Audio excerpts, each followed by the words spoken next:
Good morning, members. It's 9 o'clock and time for us to get started in Ed Policy Committee. I want to thank all of you for being here bright and early this morning.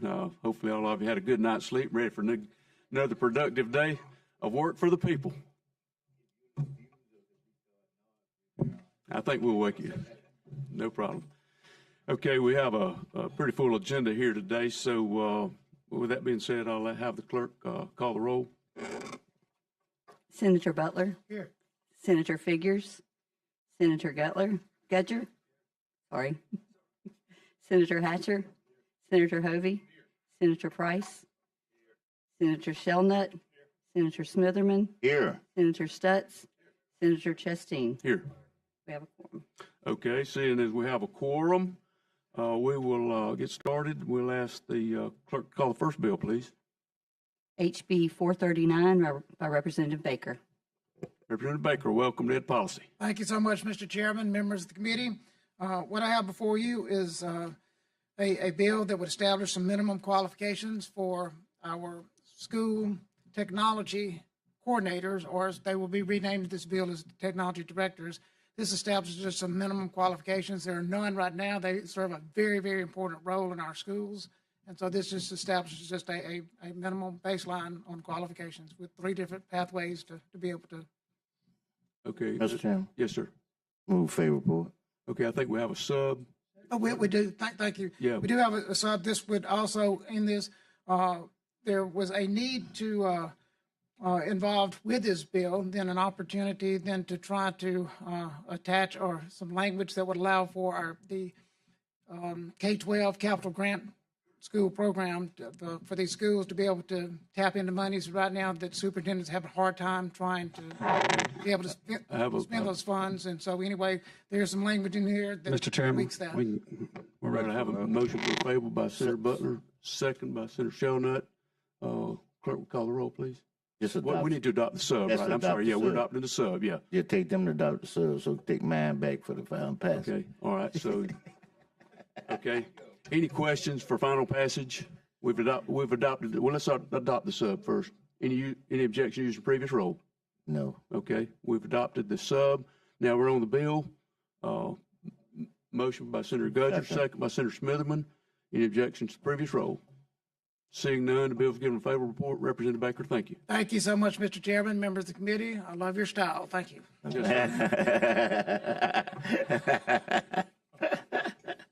Okay, have the clerk call the next bill. SB 143 by Senator Shelnut. Senator Shelnut, glad to have you with us this morning. thank you, Mr. Chairman. Under existing law, the state superintendent of education may revoke the teaching certificate of an individual who has been convicted of immoral conduct or indecent behavior.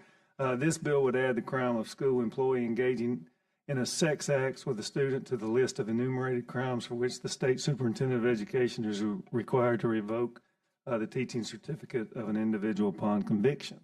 And I do have a amendment I'd like to offer that's agreed upon, an amendment that cleans up some language and changes it to a misdemeanor.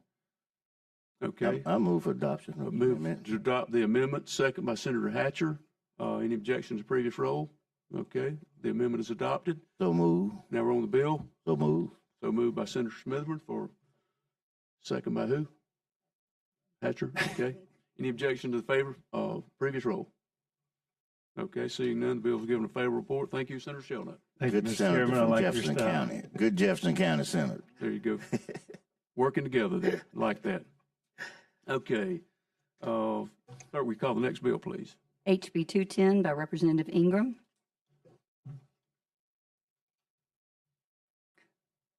Morning, Representative Ingram. Good morning, Chairman. Glad to have you with us this morning. Yes, sir. Thank you. Thank you for having me. This bill is, in 2010, we passed, I didn't, a lot of us weren't here, we're here still, but we passed a bill to where it doesn't allow any illegals to go to college, and that's a good bill. But now we have found in our workforce committee that there are some that have filed for legal status and that have completed school here in the United States, and their families had brought them over, no fault to them, and they plan to stay and make a life here. I would like to, do what we can do to keep them out and keep them all legal, but we want to be able to keep them to where they can contribute back to society. And this bill just allows them, if they've completed those statuses on school and also applied for legal status, then they can attend a school. And we're only one of two in the union that doesn't allow that. Okay. All right, have questions from Senator Smitherman? Now you asked, I should have let you finish because you answered, what I wanted to ask about that. Yes, Where were we in that point? So There's us in South Carolina. Yes, sir. okay. Okay, Senator Stutz? Thank you, Mr. Chairman. I just wanted to say that this is a real issue and an excellent bill. I appreciate you addressing this issue. Thank you, sir. Okay, moved favorable by Senator Butler, second by Senator Hatcher. Any objections used in the previous roll? Okay, seeing none, the bill is given a favorable report. Thank you, Representative Ingram. Mr. Chairman, Thank Yes, sir. I wanted to say that I should have said my other friend, but you see how kind of love you getting in the Senate now. Oh, yes, sir. We Yes, we want you to report the love we I'll give take it. care of that. Yes, sir. I'll send a message. Thank you, guys. Thank you. We'll take it there, Senator Smitherman. Thank you. Okay, have the clerk call the next bill, please. HB 173 by Representative Halsey. Representative Halsey. Here she comes.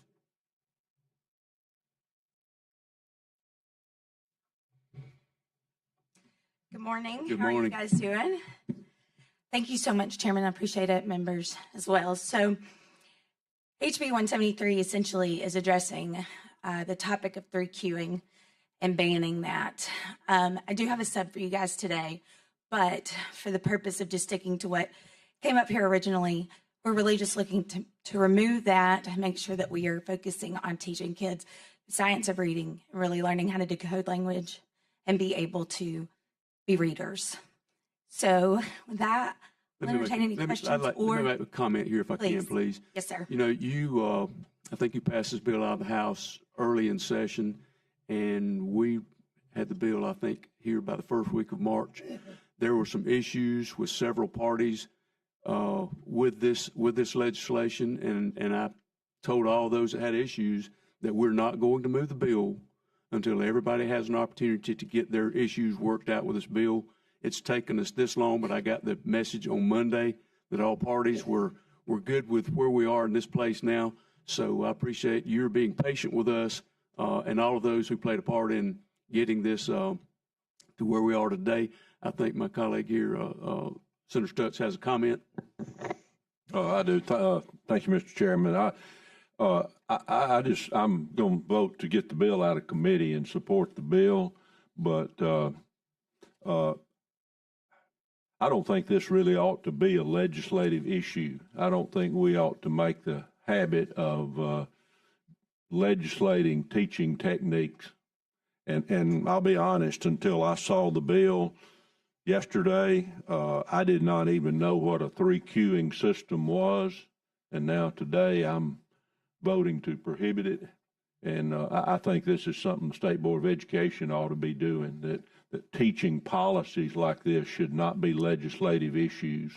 And so I understand the issue and I'm going to support the bill, but going forward, I don't think we ought to legislate teaching techniques. Thank you. Thanks, Senator Stutz. Senator Smitherman, recognized. Thank you, Mr. Chairman. I have a sort of in-depth question. I'm going to start with what the senator said over there. I need to really get a better grip from you of what this queuing system is. And then the next, I'd like to hear, based on what the chairman just said, I'd like to hear what concerns that we've had to work with to get straight from March until now. And I'd like to know what it was in March and what it is now that is, quote, been corrected. So you got a lot to tell us, and I'm going to yield to you. I appreciate that, Senator. To some degree, I'm going to ask that some other individuals speak to these things because I think they will be better equipped to really explain those things in a manner that I think can satisfy your request. Essentially, 3Qing would be me looking around this room and using pictures to try to figure out words rather than teaching me how to sound out letters, put them together, and truly learn how to decode language and read.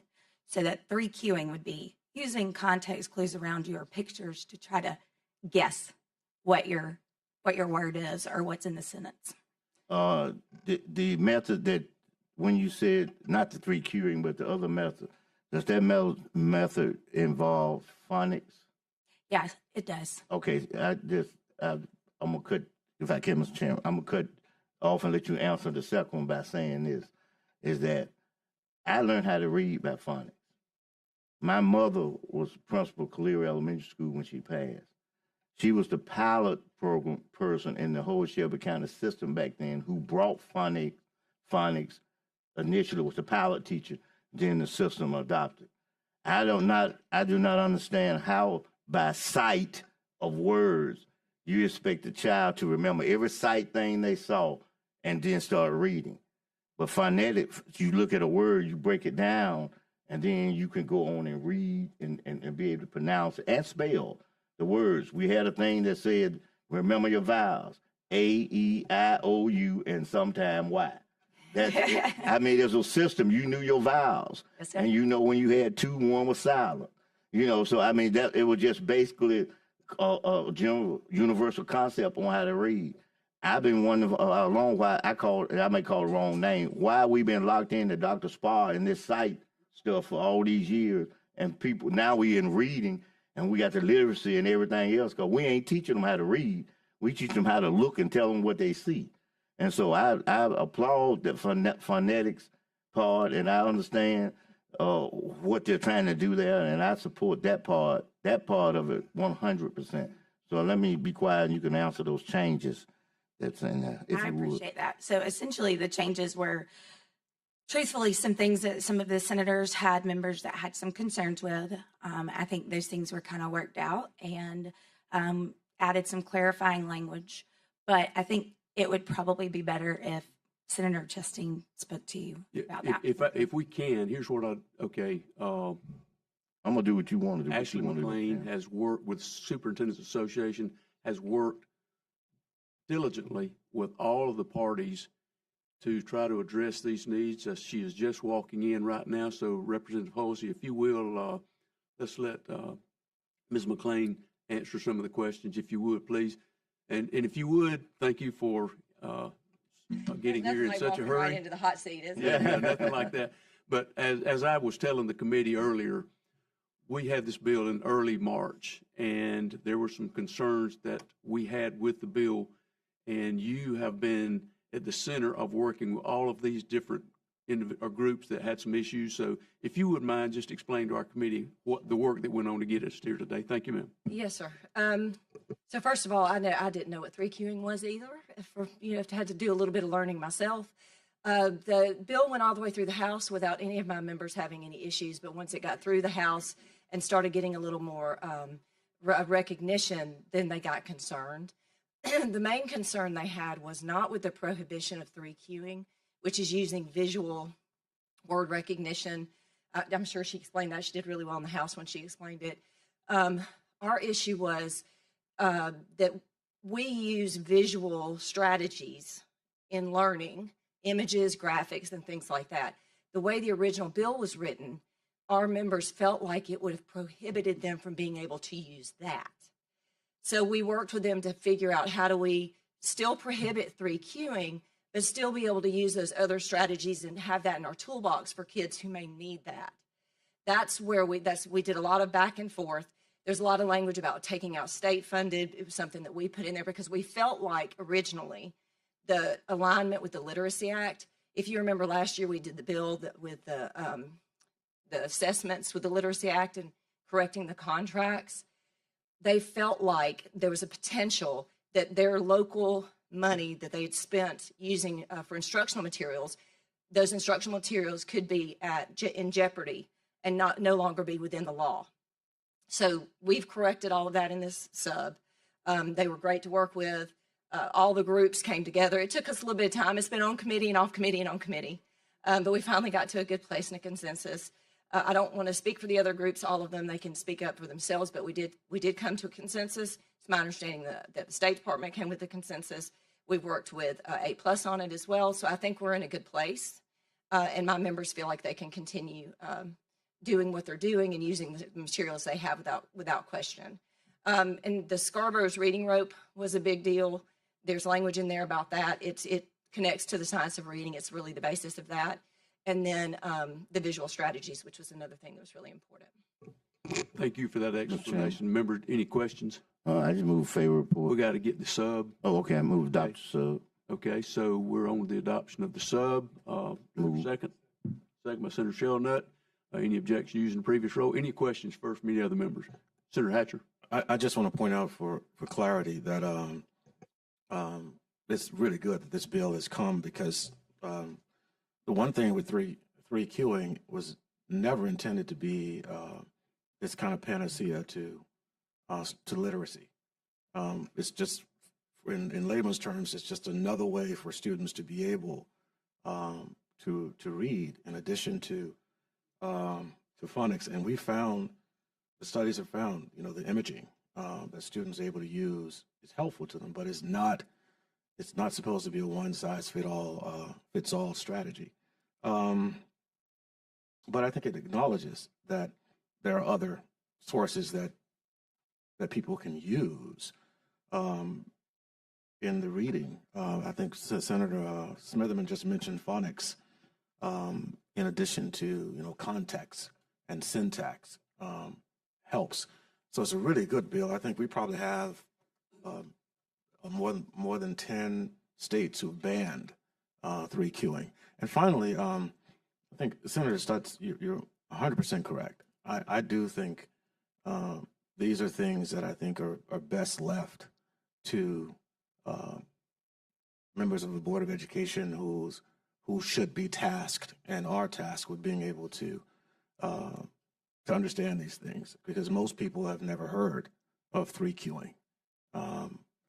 So, I just want to say it's a good bill. I'm glad that this has been brought to this body.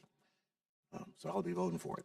Okay, thanks, Senator Hatcher. All right, Senator Gudger, you recognized. I've got a little bit more discussion or a question for Ashley, if you don't mind, or maybe Representative Halsey, but just children that are dyslexic, right? This is K through 12, is that correct? In this bill, K through 12?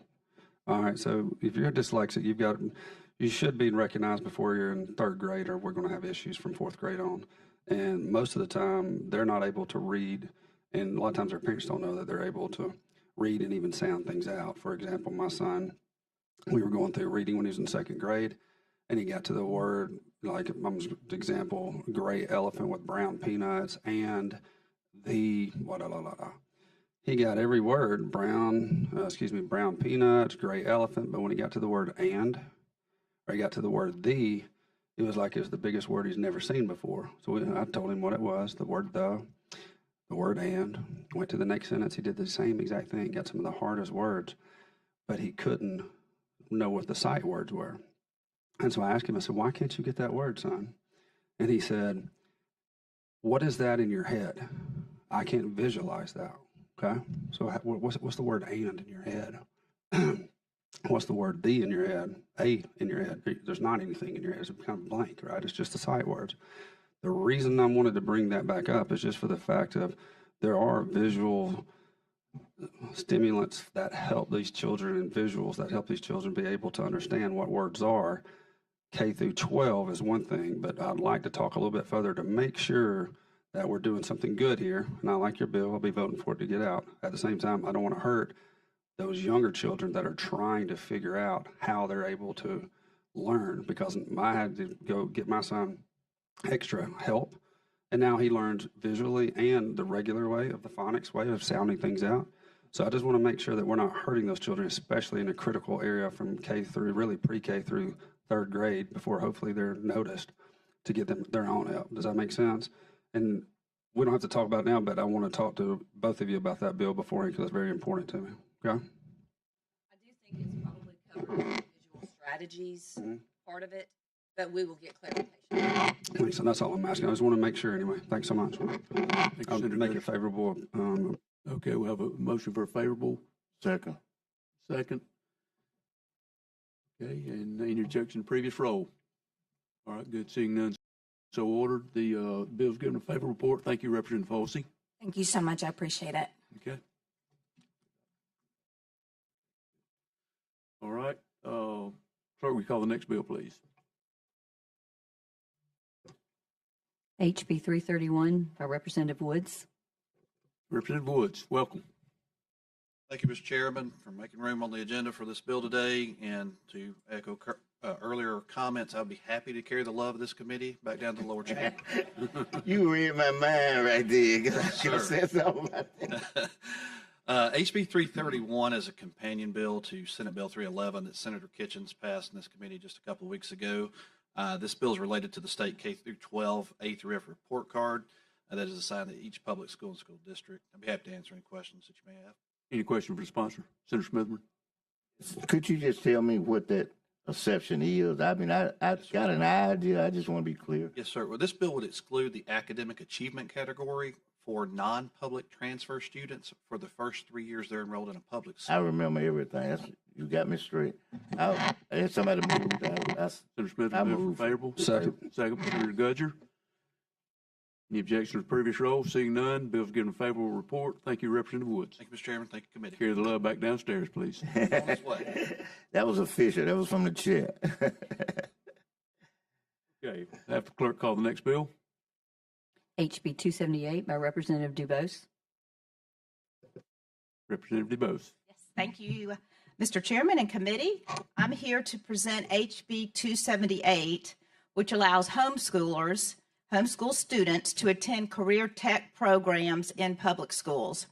So this program would be implemented similarly to the Tim Tebow rule that allows homeschool athletes to participate in public school sports.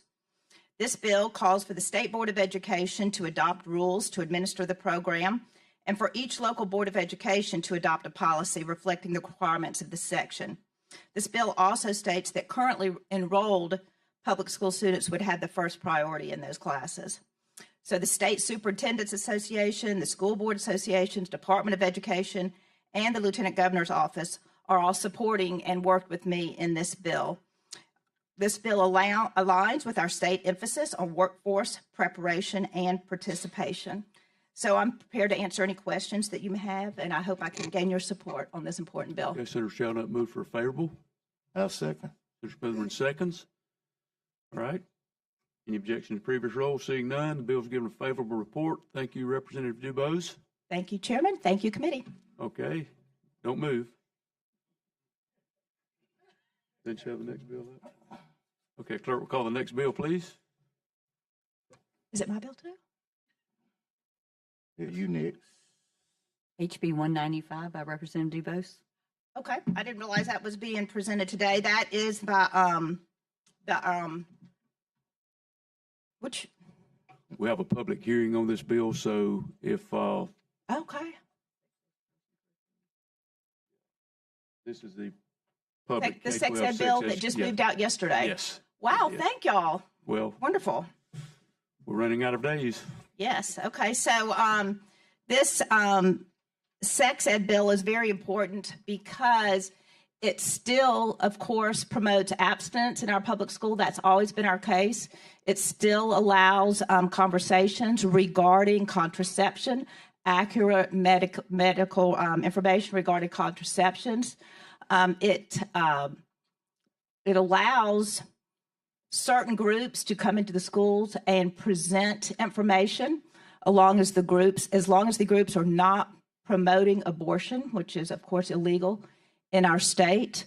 The most important thing about this bill, though, is that it allows parents to opt in or out so that we are not mandating sex education in our schools. Okay, we do have a public hearing on this. Senator Smitham, you're recognized right now. Thank you. Representative, you, obviously, I must think positive of you based on the last bill. I still do. Yes, thank you for that. But I got some grave concerns with this, and I'm actually in the middle of this process right now. We got a grandson in 8th grade. I'll leave it right there. Okay, I'm the one that's been forgiven the task to address certain issues. That's right. That's right. But I'm saying it this way. I'm just being honest with you and tell you this. But I don't want somebody else coming outside doing my job. I don't want these folks that y'all gonna bring in there, someone allowed to come in here to do this. I don't want that. I do not, because I may not agree with what they doing. I might not agree with their opinion of what ought to be done there. And this is something that we are pouring into these young people that they're just absorbing in. I know it may be some need for this, but I don't think it needs to be done like this. I'm just Okay. telling you. Well, maybe I didn't. I want you to know that up front. Yeah, and I agree with you, and I probably didn't do a very good job explaining this.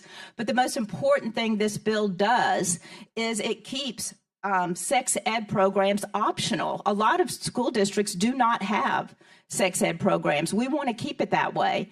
This bill requires that parents have the opportunity to review the curriculum and decide whether they want their child to even be presented with that curriculum. And one of the most important things this bill does is it keeps certain groups out of our schools that I'm sure, Senator, you would not want in front of your child. And when I tell you, I have seen the information that some of these groups present. I was asked to hand it out in committee yesterday or on the floor yesterday, and I couldn't. It was pornographic. I could not look at it myself. I could not ask one of our pages to hand that out. And this is the kind of stuff that some of these groups want to present to our children. And my bill keeps those groups out. That is the most important thing that this bill does. Well, Senator Smith. I know it does, but let me say this. My colleagues probably get tired of my analysis, but I love them, so I'm gonna give them. It's just like an airplane. They know about the plane. You're driving down the freeway, the runway, and you see just what you just saying, and it's probably clear. But the airplane has wings, and the wings are things under the wings that you don't see when you look straight out the front window. And the incidental consequences is that although I hear your intent, this bill has some incidental consequences that have a very, in my opinion, negative impact. And I don't want to, I don't want to weigh heavy on the good and ignoring the bad because I like the good. Mm-hmm. So that's why I got problems with the bill. Okay. Until we get the bad out, I love the good, but until we get the bad out, I'm not ready to adopt. Well, this law. I appreciate that. I appreciate that. And I agree that sex ed needs to remain optional in our schools. And there are groups just that y'all may not even know about that want sex ed mandated in our schools, and they want it to be taught every grade, starting with K through 12. And I do think that's dangerous. And so this bill really just sort of updates what we have. We do have the ability to teach sex ed and abstinence-based education in our school. That stays the same.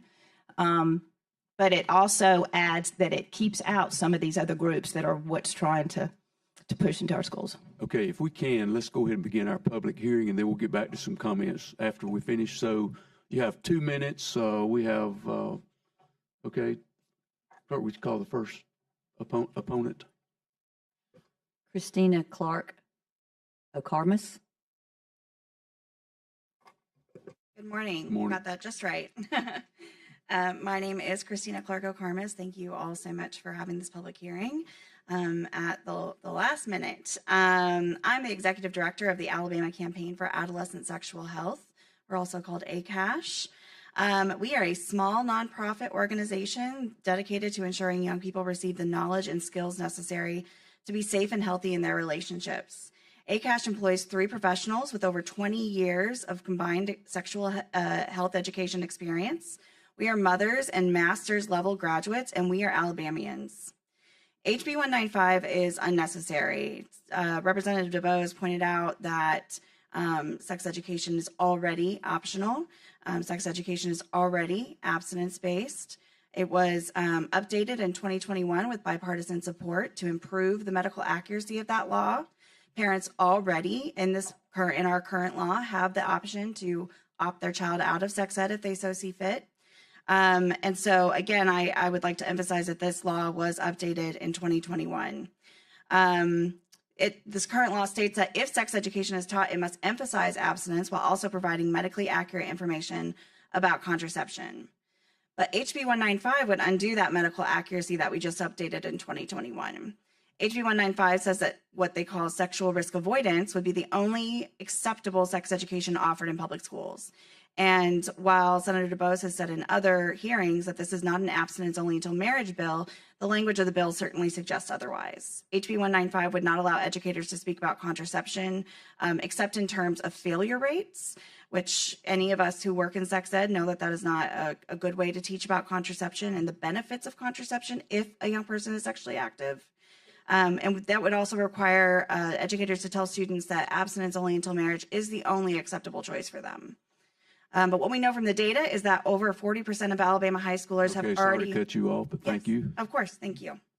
All right. Clerk, would you call the next opponent, please?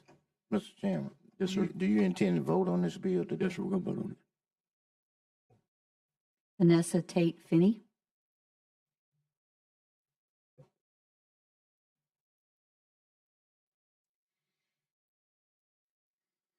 Thank you, Chair and the committee. My name is Vanessa Tate Finney, and I am the Director of Policy and Advocacy at AIDS Alabama. I'm also the parent to a 15-year-old who is wise beyond his years, but who has also never had sexual health education taught in school. However, today I'd like to talk about the dollars. In 2023, the Alabama Department of Public Health received $1.1 million to provide sexual risk avoidance education, which is different than what is defined in this bill. They also received $720,000 to provide personal responsibility education programming, which is taught to high school students using a health curriculum called Health Smart, which encourages abstinence and also provides medically accurate information about contraception with no contraception demonstrations. ADPH subcontracts with agencies and organizations around the state to provide these two programs to Alabama youth. AIDS Alabama is one of those community-based organizations, and we provide state law mandated HIV prevention education to students in grades 5 through 12. HIV funding could also be impacted. The South is home to over 50% of all HIV cases, but just 38% of the US population. And the fastest growing demographic for HIV transmission is kids aged 13 and up. These are federal programs that must use evidence-based sex education curricula. The parameters of HB 195 would make it so that federal programs such as sexual risk avoidance and personal responsibility education programming could not be taught in Alabama public schools. Plainly put, this bill would make Alabama ineligible for millions of dollars of federal funding. It's clear from my personal experience that Alabama youth are not receiving sexual health education that students and parents are demanding. HB 195 is a solution in search of a problem that doesn't, hasn't, and won't ever exist in Alabama. Lastly, I just want to note that this legislation is being pushed across the country by an out-of-state entity for Okay, profit. thank you for your time. Thank you. Okay, and because of the time and another committee meeting coming in here, we're just going to limit this to 3 speakers. So the last speaker this morning will be Courtney McKinney. Good morning. Thank you so much for your time this morning. My name is Courtney McKinney. I'm the Director of Lifespan Faith Development at the Unitarian Universalist Church in Birmingham, Alabama. I'm also a resident of Montgomery. I know that's a little weird that I work here or live there, work, whatever, you know. But I'm also the parent of 3 teenagers. So just some personal experience there. They've all been educated in the Montgomery County public school system. So as you all know, education is a powerful tool. We're totally aware of that. It's essential that our students have the knowledge and skills to protect themselves to make responsible choices as they enter adulthood. Abstinence is one of those important tools. And as my colleagues have, and as even Representative DuBose mentioned, we already have that legislation in place as it was passed by bipartisan support in 2021. So this particular HB 195 makes it impossible for educators to share that medically accurate information because it's focusing only on abstinence only and sexual avoidance. But I wanted to share a couple of personal stories from experience with my teenagers in Montgomery County Public Schools. They do abstinence only education in Montgomery County Public Schools. My youngest child is currently a junior in high school and is in one of the better schools, public schools in the city, top 20 in the state. One of her classmates last week had a baby. So we are still seeing teen pregnancies, even with this abstinence-only education that we're talking about. My older daughter is currently enrolled at the University of Alabama, Birmingham. She's a pre-nursing major out of her. One of her hardest, most challenging courses was human anatomy for pre-nursing majors. She was really surprised to be in a class full of pre-nursing majors, students who've chosen to go into a medical field who had a very little rudimentary knowledge of the reproductive system. These are people going into medicine. But another story from her is when she was a senior in high school, also at a Montgomery County public school, she had an opportunity for an internship with her medical program. She was able to shadow nurses in the local hospitals, and she got to see all sorts of amazing things like car crashes, medical emergencies, all sorts of amazing opportunities for her to learn things. Ma'am, I'm sorry to cut you off, but your time is expired. Darn it. I was just getting to the good part. Thank you so much. Thank you. Okay, Representative DuBose, any members have any questions for Representative DuBose? Okay. One question, the last lady that spoke said this bill was being pushed by an out-of-state agency. Who was that agency or group?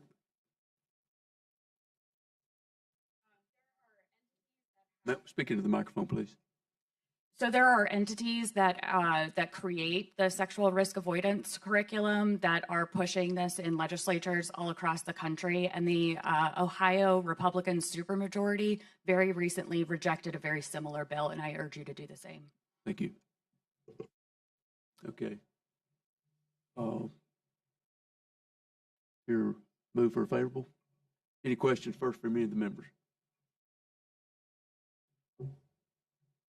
Okay, to hear a motion? Senator Stutz, second.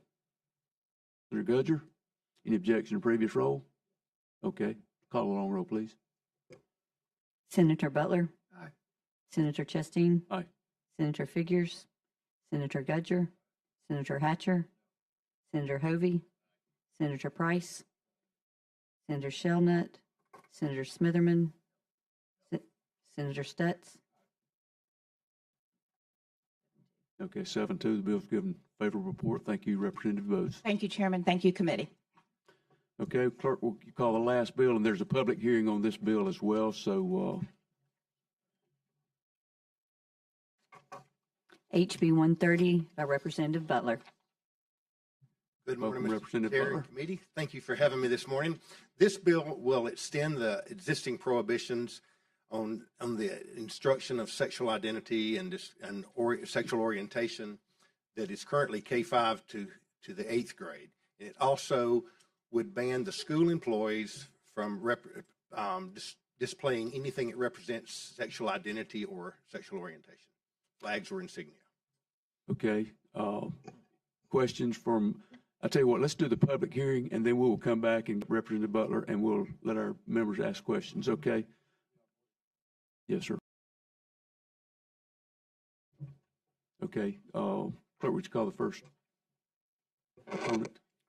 Travis Jackson.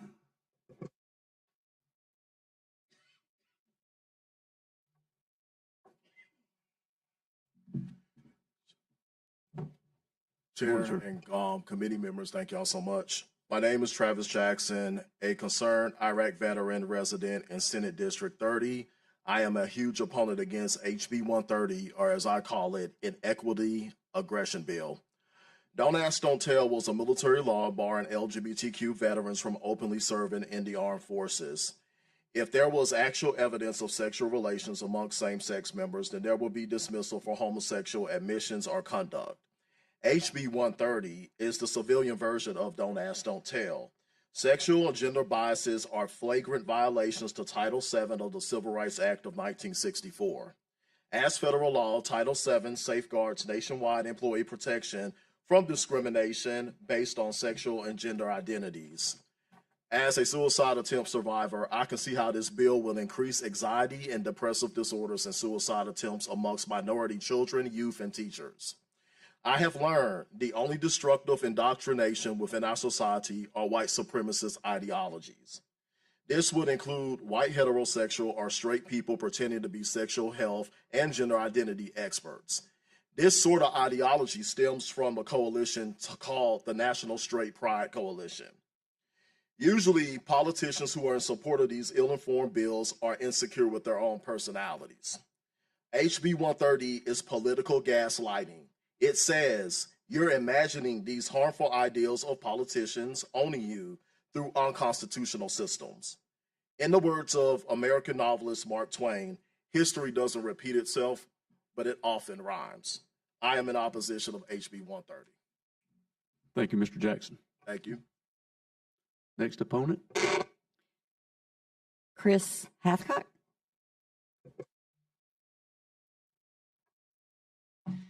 Hello, my name is Chris, and I'm from the 27th Senate District, represented by Senator Hovey. I'd like to address 3 issues with this bill: the urgency, the Florida settlement, and the constitutional issues. So first of all, the sponsor has presented to AL.com a copy of the assignment. It was one student at Etowah County High School, 9th grader in 2019. We're in 2024 now here. So I'm not sure why we're still talking about it today. The sponsor said that the superintendent handled it correctly at the time in the article, on Facebook, in the House public hearing, on the House floor. So Florida settlement. The Florida settlement has been talked about several times as a settlement justifying the constitutionality of this law. It actually provides a checklist of all the problems with the law and a roadmap for litigation. So the Florida statute does not prohibit participation in extracurricular activities. So, you know, bringing a pride flag to a football game or something like that. You can't teach that gender identity is immutable based on biological traits because that's viewpoint discrimination. And the statute does not require removing safe space stickers. You're still allowed to have those. So on the constitutional side, this flag ban applies everywhere to employees and faculty all the time on K-12 grounds. So private offices, extracurricular activities, athletic events, a bumper sticker in the parking lot. I mean, I don't know. The Supreme Court has ruled in Reedtown v. Gilbert, Arizona, that's 2015, that content-based laws are presumptively unconstitutional and may be justified only if the government proves they are narrowly tailored to serving compelling state interests, and the state really doesn't have an interest in regulating, you know, bumper stickers. So this flag ban needs to be Thank you. tailored. Your time has expired. Right. Thank you. Okay, the last speaker. Susan Stewart. I'm Susan Stewart from Huntsville. I left at 5 a.m. to get here today. LGBTQ children and families cannot be legislated out of existence, but they can be harmed, and trying to deny they exist all the way through 8th grade harms not only them, but all students. How do we teach students how to function in this real world with LGBTQ citizens if they are shown that we can't even acknowledge them? Bill sponsors maintain that the students with questions about LGBTQ topics can discuss them privately with school staff, but in real life, very few students actually approach teachers with personal concerns, and that does nothing to address the harm from the overwhelming atmosphere of intolerance that actually discourages such confidences. In states with law that have passed laws like this, bullying and harassment of schools has quadrupled, leading to the increased risk of suicide in LGBTQ students. At the House committee hearing a few weeks ago, Representative Gidley asked if children would be prevented from talking about their families in school, and of course the answer is no. The bill does not regulate student speech. The question completely misses the point. Children will and do talk about their families, but when classmates are innocently confused about why a child has 2 mommies or daddies, teachers cannot explain it to the class at large. They will have to deflect or ignore the questions or drag the child aside for a private conference. Children will be confused and embarrassed and will wonder, what is wrong with my family? States with similar laws, not just Florida, are embroiled in lawsuits, and as you've heard, Florida's version was gutted. Our bill is extreme even by Florida standards. Let's save our taxpayers the expense and embarrassment of defending the indefensible. Reject HB 130. Thank you. Thank you. Representative Butler. Members, do you have any questions for the bill sponsor? Senator Smithman? I just have a general comment, and just simply this is that I heard the lady talk about the bumper stickers, and I just heard her talk. You know, what we have really is a violation of equal protection clause. You know, folks that don't understand, taught constitutional law in law school for 25 years, seniors in law school. Every one of them passed the constitutional phase of the state bar. So when I tell you what you got, that's what you got here. You got a direct violation of equal protection. You cannot take a bumper sticker off of somebody's car because it says that and not take the bumper sticker off the got Auburn, Alabama on it. Can't do that. The law won't let you do it. So, I mean, the bill itself is unconstitutional. This applies to the classroom. It doesn't matter who it applies to. It could apply to us.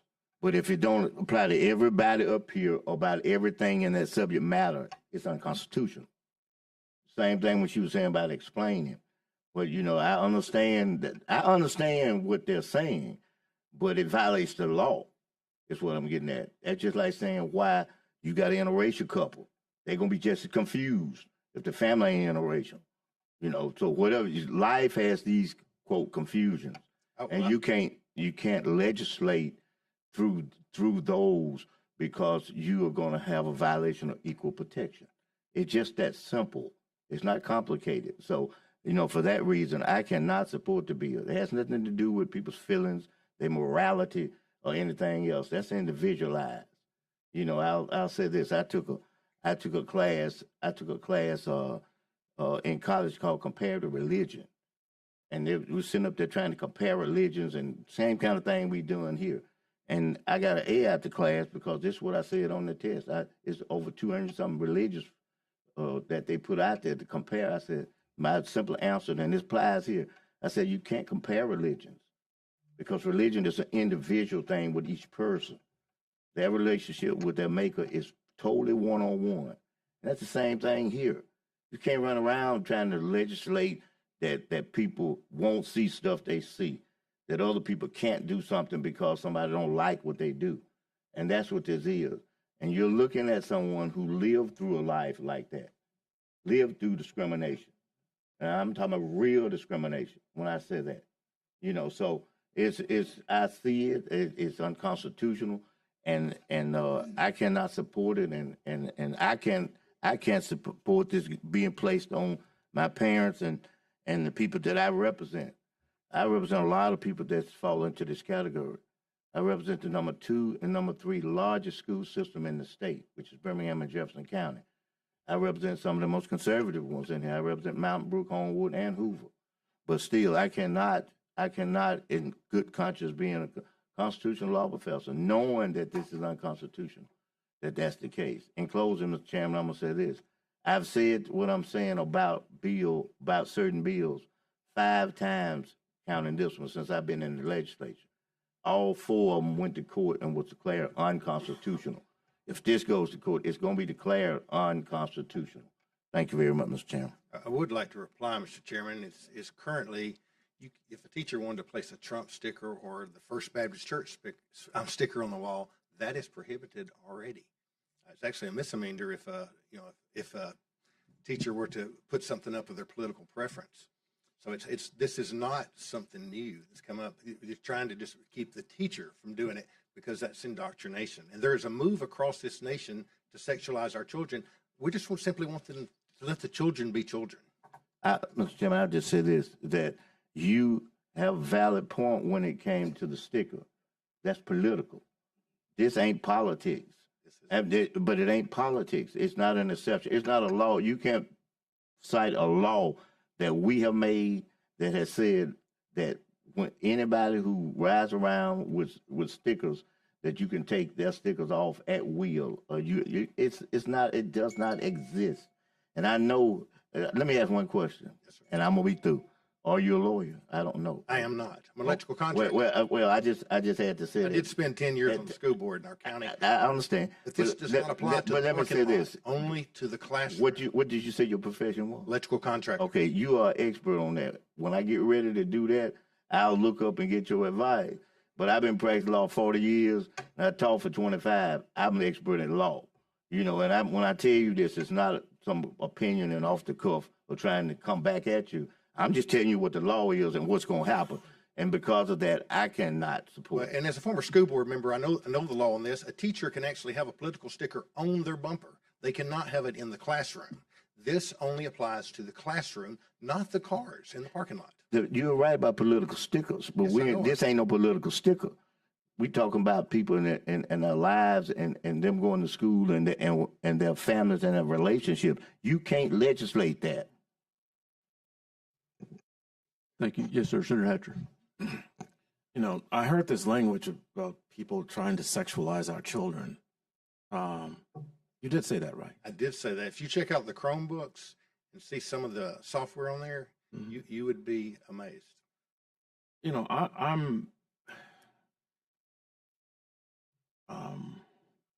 I really am tired of us trying to legislate fears and dislikes and even getting to the point of trying to legislate morality.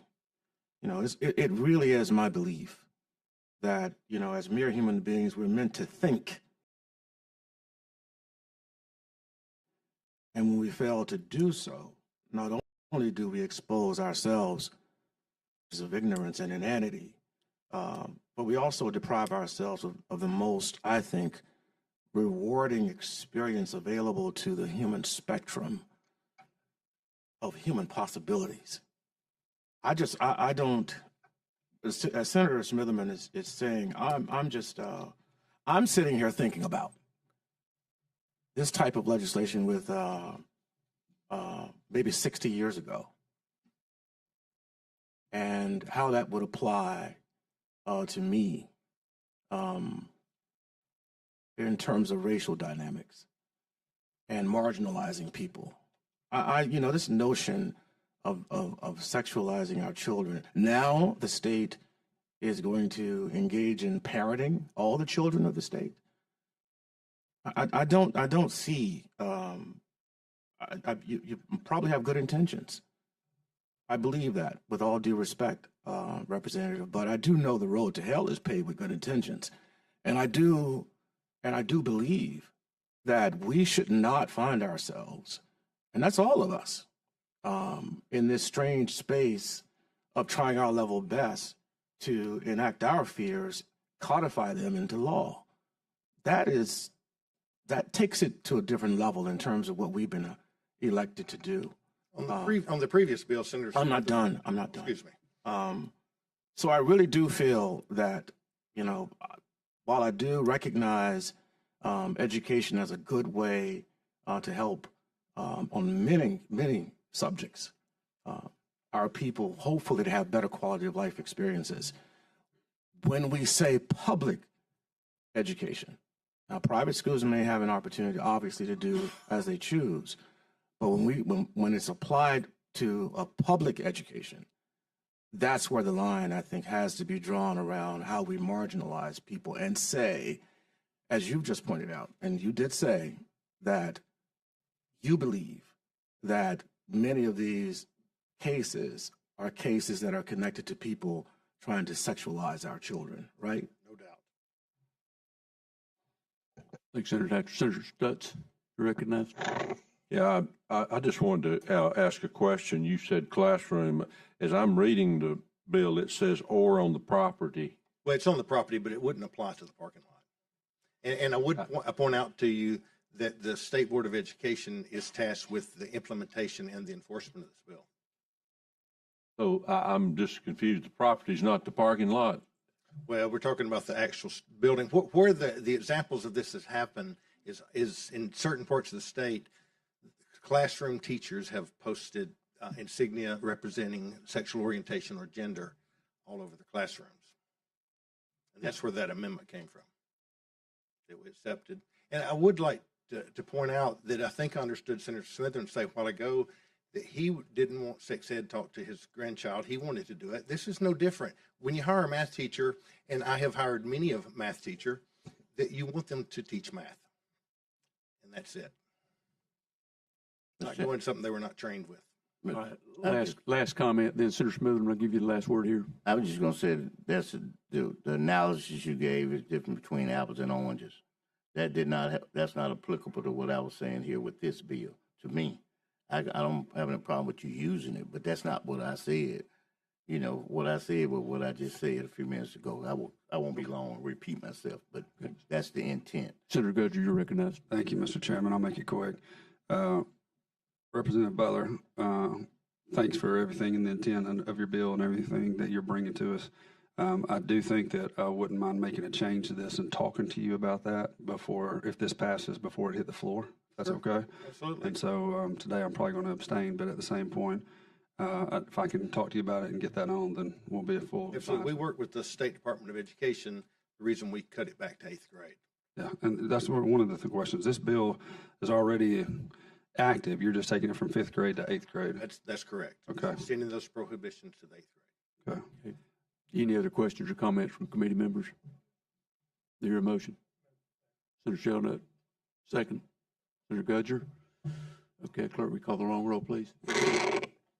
Senator Butler. Aye. Senator Chastain. Aye. Senator Figures. Senator Gudger. Oh. Senator Hatcher. Senator Hovey. Senator Price. Senator Shillnut. Senator Smitherman. No. Senator Stutz.